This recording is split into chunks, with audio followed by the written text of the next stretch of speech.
Hello everybody and welcome to a brand new Elder Scrolls Online build video with me, Sherman. Today guys, we're going to be taking a look at the Battle Priest. And this is a build made for small group play, mostly in dungeons and stuff. Can be used in some more aggressive play like trials. In normal mode, you could probably even play in some veteran mode content when it comes to trials. But it is primarily built for dungeon play in small groups. So, also works really good in PvP, which is surprising. So let's go ahead and get into the build by taking a look at the character. So we are a High Elf Templar. High Elf is just a kind of good option for it. Really, I like showing different races in different roles, because I think that at least in my experience, any race can really play anything. But you're going to have perks with some that you won't have with others, and vice versa. So it's kind of nice to see other races in these roles. So as you can see, we do have 14 points into Magicka, 50 into Stamina. This gives us a 23k Magicka, 22k health, 27k max Stamina. We do have a 1103 Mag recovery with a 1602 Stam recovery. We do have 2140 weapon and spell damage with a 28% spell crit, 47% weapon crit, and 19k spell and physical resist. We are using the Thief of Mundustone because we want higher crit chance, and we do get major savagery at all times. We also have Tri-Stat Food as our primary food thing. So let's go ahead and take a look at our equipment. So potions and stuff with this build, you are very open, so you can pretty much use any kind of potion that you want depending on what you're really focused on. But Tri-Pots is going to be the better option for this build. And just like with food, Tri-Food is going to be the better option. Any food would work towards, depending on how you play. So, again, it's up to you. Now, when it comes to gear, or the equipment that we have on, we are wearing Sentinels of Raguzma. This is a great set for healers. Now, I say that because anyone that plays a support character in any game wants something that's going to be supportive, and it's also going to help you and your allies, that kind of thing. So as you can see, the one piece adds 4% healing done. The two piece, when you heal yourself or an ally, you summon a Dwemer Spider that heals for X amount of health and restores magic and stamina, 125 magic and stamina, to you and your allies within 5 meters every second for 8 seconds. And then this fact can occur every 15 seconds. So pretty much it's always going off after the cooldown, as long as you're healing. So, and that's a lot. So next up is the 5-piece body, and we are using Pelinals. Pelinals is a really good set. A lot of people don't use it, but I have to admit it is a really good set for this particular type of build, because of how it plays into it. So 2-piece max health, 3-piece stam recovery, 4-piece mag recovery, and then the 5-piece, your spell and weapon damage become the highest of 2 values. Now, when I originally released this build, it used a mason shield. I am going to tell you now, it uses 2-handed hammer on both bars, and it works out really well. Now moving on to the final set, and this is, again, you're going to see a lot of stuff here that you don't normally see me do, and that is put a set like this in the jewelry and weapons, and that is 2-throw. The only time I ever do this is if I'm doing like a hybrid build, and that's kind of what this is a hybrid build, but it's a hybrid build that works really good. So 2-piece max stamina, 3-piece, 4-piece weapon crit, 5-piece 100 weapon damage, and then the extra 5-piece gain major savagery at all times, and increasing your weapon critical rating by 2191 or 10%. So again, really interesting combination here. Now let's go ahead and go over the full setup of traits and enchants. So on the helm, we are using a medium helm with invigorating and Tri-Stat enchant. The invigorating is to give us more health, magicka, stamina recovery just by a small margin, but it all adds up in the long run, and it can help you stay more sustained, and it helps. So Tri-stats, of course, is to give you those good resource pools of magicka, health, and stamina. And we are running Tri-stats in the 3 bigger pieces: the helm, the chest, and the legs. Now on the legs, we are using a heavy piece with a invigorating again, so we can get a little bit more magic and health, stamina recovery out of it. And then the Tri-stat, of course, for the same reason. On the chest, we are using a heavy chest, reinforced. This is going to give us more resistances for survivability. And then on the smaller pieces, 3 of the smaller pieces are going to be heavy, and that is the shoulders, the gloves, and the boots. And as you can see, the boots and gloves both have max stamina enchants in them, and they are divines. Divines is going to be really important to your Mundus Stone use. And then on the shoulder and the gloves, we're going to have divines max magicka enchants. But the belt is going to be light, and it's going to be crafted light. So remember, Pelinals is a crafted set, and it is in the Assassin's Guild area where you can craft this. So, but yeah, the reason for the split in the 2 resource types is to give you more of, or just enough in each pool to kind of get you over the hump, if you will. Now moving on to the rings in the necklace. We're using 2 Trirune rings, both of them with weapon damage. And the Trirune is basically the same as having a Tri-stat enchant, just a small smidgen bit better. Or less, sorry. And then the weapon damage is just there to boost your weapon damage. With using Pelinals, since we're going for a lot of weapon damage, going all weapon damage is really good. It's going to give you the higher weapon and spell damage together. And last but not least, we are using the infused necklace of magic recovery. This is going to give us higher mag recovery and help us sustain our magicka a little bit better. We do use quite a bit of magicka abilities with this build. And then moving on to the final thing, our weapons. We are using 2 two-throw mauls, 1 infused with a magic damage enchant and a restore magicka, and then the other one is an infused hammer with weapon damage and yeah, so you get that weapon damage up quite a bit. Alright, so that's pretty much it for the weapons and enchants and all that. Let's go ahead and talk about skills. Now, just like with all my builds, I'm going to go over the skills on my bar, and then I'm going to go over the skills I have unlocked. So, with the first skill we have on our bar, we have Puncturing Sweeps. Now, this is a magicka-based ability. It does deal magic damage, and it deals damage over time. It's a channeled effect.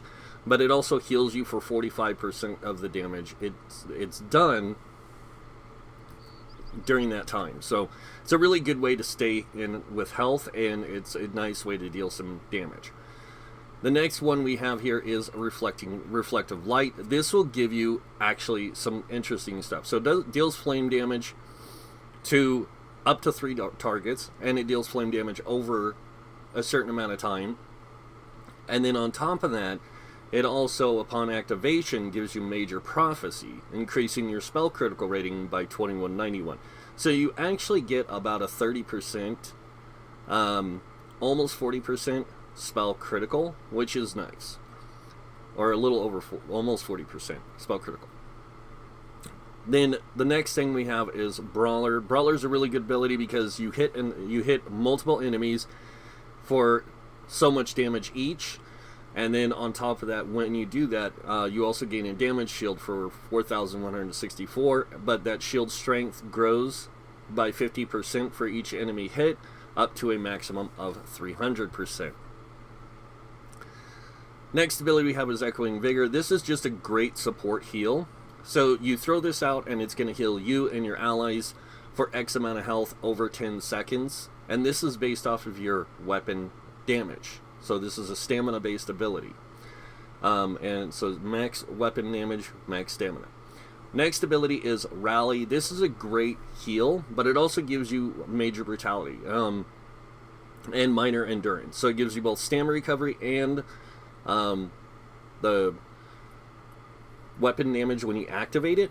But if you let it run its course, it'll also heal you, and it'll heal you for 15%.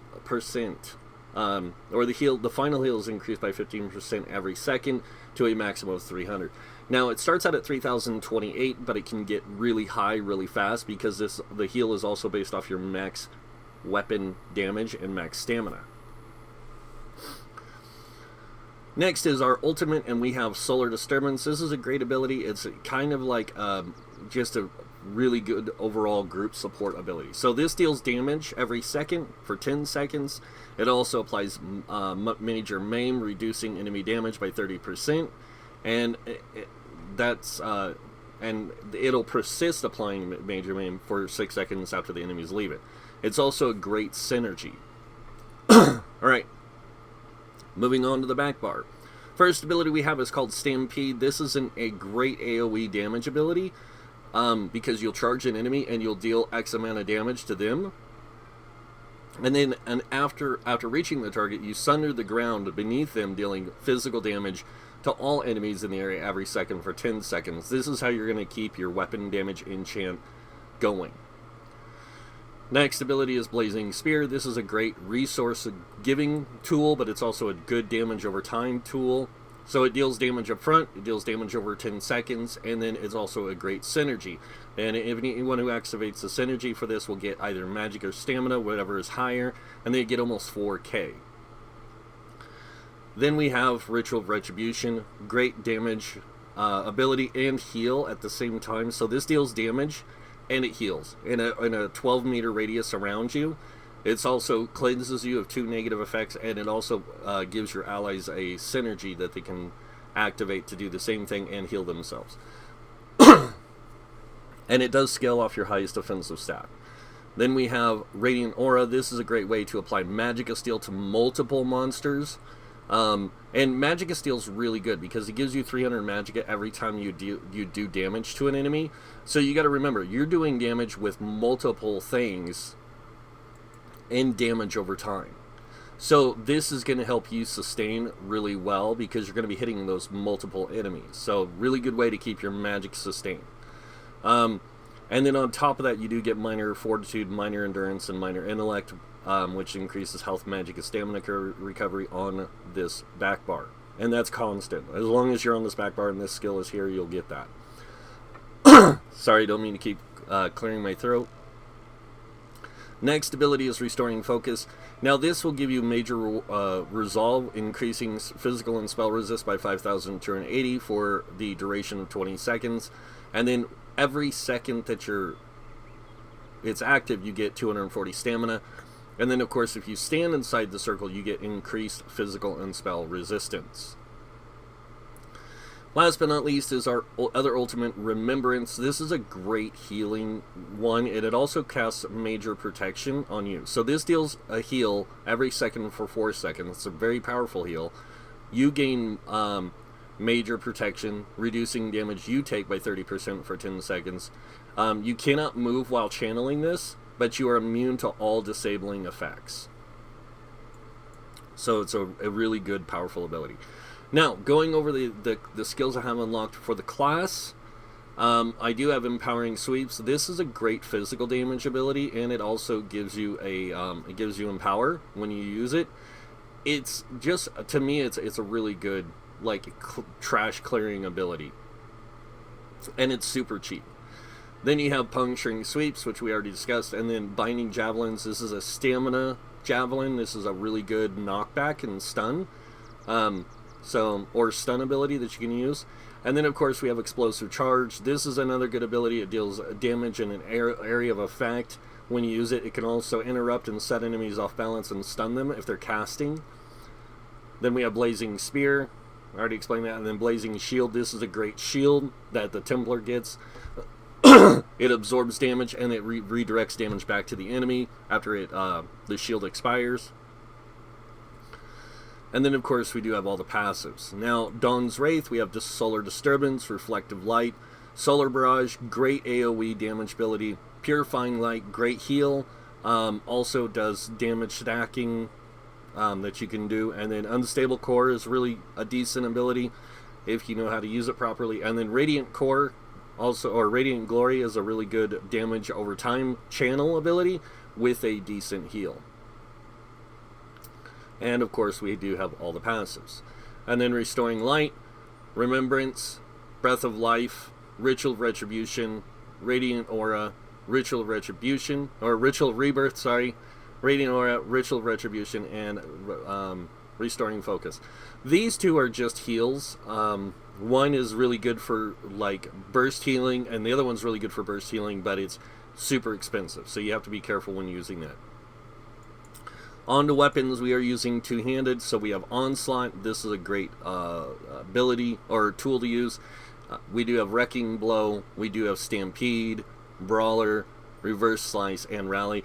And also remember, we are using a two-handed hammer, so we get the heavy weapons benefit of the 20% penetration. So it basically removes 20% of the enemy's physical resistance automatically. So as soon as you hit them, it's automatically removed, and you get greater damage with the hammer, two-handed hammer with this build. Alright, moving on to armor. We are a heavy armor build, so Unstoppable is a really good one, but make sure you get all the passives here. And on the light and medium, just to let you guys know, light armor, you just need the top 3. You do not need the bottom 2, and on medium armor, you need the top 2 and the bottom 1. These you do not need to fill in if you're not using medium armor or anything like that. World Skills, Soul Magic, Soul Assault, Consuming Trap, and of course the passives there. Finder's Guild, we do have Dawnbreaker Smiting, great AoE damage ability, so really good for that. And then Silver Leash, great pull. Ring of Preservation, great group support. It does a heal, it does minor protection and minor endurance. Evil Hunter is a great way to get that major savagery, but you already have it, so there's no real sense on unlocking this if you got this set up, but it can come in handy if you're trying to like find invisible people in PvP. Barb Trap, another great ability for getting minor force, and it deals damage up front and damage over time. Mage's Guild, also get the Fighter's Guild passes. Mage's Guild, Ice Comet, great CC ability and damage over time. Inner Light, a great way for Major Prophecy, and 5% extra max magicka. Degeneration, great damage ability. It also grants you major sorcery, so either way you go with this build, you could go for major sorcery or major weapon damage or spell damage and still take advantage of that Pelinals thing, but it's really up to you. Scalding Ruin, another good one for getting increased fire damage, or getting fire damage out of your character. It's kind of like a trap. It works out really well. Then we have Spell Symmetry. This is a great way of getting magicka back. You do expend health for it, but it also reduces the cost of... in exchange, you complete your next magic ability at a reduced 33% cost, and it also reduces your healing done and your damage shield strength. So, and make sure you get the passives. Cedric Order, Temporal Guard, great protection type skill and stuff like that. You basically step backwards in time, returning magicka stamina that you spent to the proportion of that 4 seconds. And then while slotted, you do get major protection, or minor protection, reducing your damage taken by 8%. Excuse me. Time Freeze, another kind of great CC crowd control ability. Then we have Crushing Weapon. This is another great damage ability. You activate it, and then you have to do a light attack, and it'll increase that light attack's damage by 6,008 and heal you for 31% of the damage done. If the power is not consumed from the light attack, you do return the stamina to yourself. Next, we have Race Against Time, another way of getting major force, or minor force, and major expedition, increasing criticals, damage, and movement speed.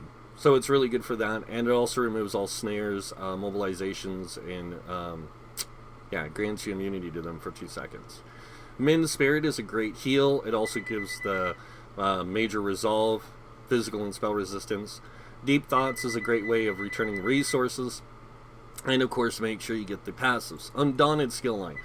Overflowing Altar is a great way of applying minor lifesteal to enemies in your group. Tangling Webs is a great CC. We also have Inner Rage, which is just a good taunt. Then we have Bone Surge, great group support ability. It's a damage shield you apply to yourself. It's also a synergy. All these are synergies, by the way. Energy Orb, another great way of giving out a heal over time, plus some resources. Works very similar to Blazing Spear. Alliance War, Assault, Aggressive Horn, Echoing Vigor, and Razor Caltrops. And then, of course, under the support sign, Reviving Barrier, Efficient Purge, and Mystic Guard. Also, make sure you get the Magicka Aid here if you're using any of these abilities, because that's 10% more mag recovery.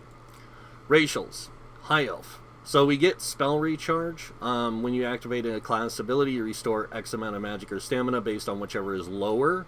This effect can occur once every 6 seconds. And then while you have a lasting, you are using an ability, you have, or with a channeled or casting time, you take 5% less damage. So that's when you're using Puncturing Sweeps. And then we have Elemental Talent, which increases your, Cerebane's Boon, which increases max magic by 2,000, and then Elemental Talent, which increases your spell damage by 258. This race, like I said, plays into this build fine. The only problem is that you're building around weapon damage and not spell damage, so the Elemental Talent doesn't really affect you too much, but it's still something to have. Alchemy, medicinal use, a great way for making your potions work better. And then Provisioning, Gourmand, and Connoisseur, both of these make your food last 20 minutes longer and your drinks last 20 minutes longer. And that is it. So we're going to jump over to champion points, starting with the red tree. We have 56 in the Ironclad. This reduces damage taken from direct damage tanks by 20%. 4 in the Spell Shield. This increases your spell resistance by 413. Red, Thick Skin 31 reduces the damage taken from damage over time by 13%. 43 in the Hardy, reducing physical poison disease damage by 10%. And 43 in the Elemental Defender, reducing Flame Frost, Shock, and magic damage by 10%. Moving on to the final red tree, we have 40 in the Bastion. This increases the effectiveness of your damage shields by 16%. We have 19 in a quick recovery, increasing healing received by 5%, and 34 in the physical resistance, or heavy armor focus, increasing physical resistance by 2980 while wearing 5 or more pieces of heavy armor. This is to compensate for the benefits that Templars get in their class passives in spell resistance, so you're kind of playing off of that. And then moving on over here to the green tree, we have 40 in the Warlord. This reduces your break free cost by 16%. 16 in the Sprinter, reducing your sprint cost by 10%. And 16 in the Bashing Focus, reducing your bash cost by 16%. Moving on over here, we have 75 in Arcanus. This increases your mag recovery by 14%. And we have 43 in the Tenacity, increasing the return of your magicka and stamina of your fully charged heavy attacks by 10%. Since we're using a two-handed hammer, we get stamina back, so that increases our return by 10%. Heavy armor gives us 25%, and then we get a passive of 30%. So quite a bit of return of stamina. Moving on over here to the final green tree, 40 into Tumbling, reducing dodge roll cost by 16%, and 40 into Shadow Ward, reducing your block cost by 16%. Moving on to the blue tree, 43 into Bless. This increases your healing done by 10%. 23 into Elfborn, increasing your critical damage and healing with magic abilities by 10%. 43 into Elemental Expert, increasing Flame Frost, Shock, and magic damage by 10%.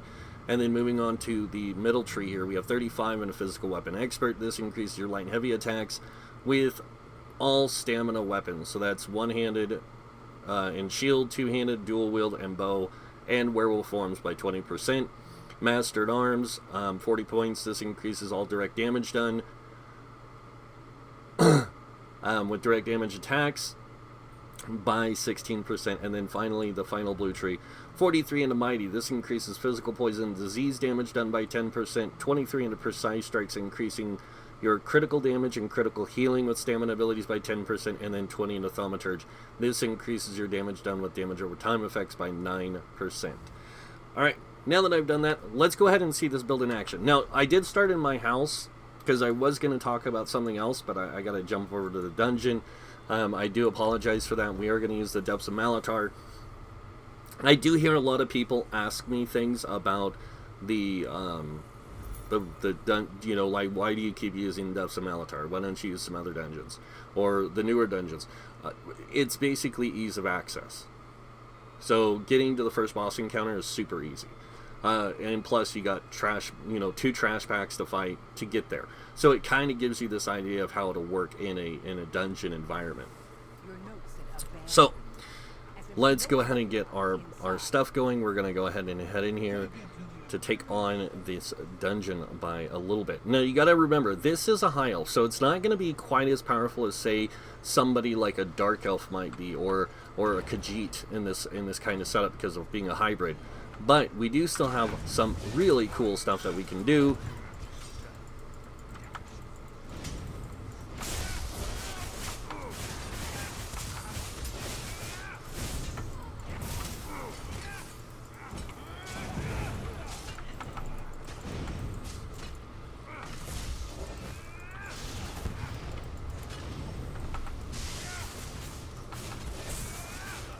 Alright, there we go.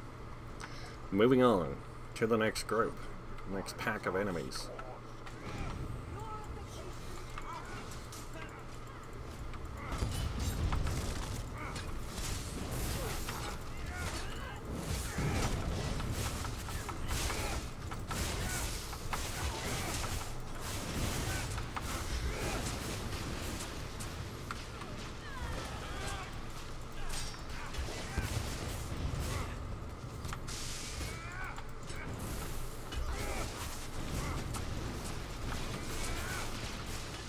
Alright.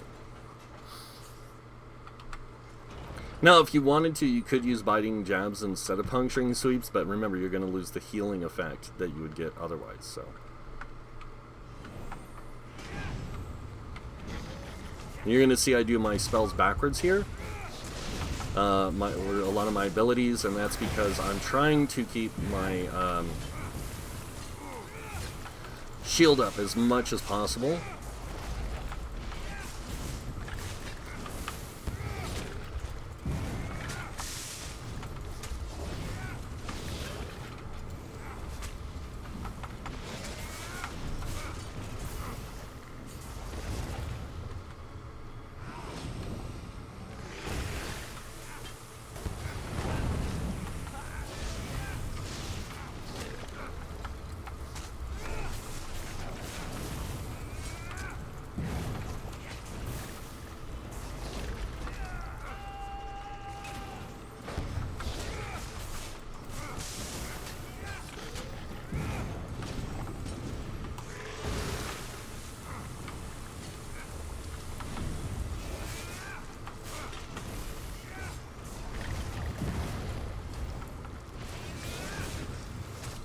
I gotta get my potion.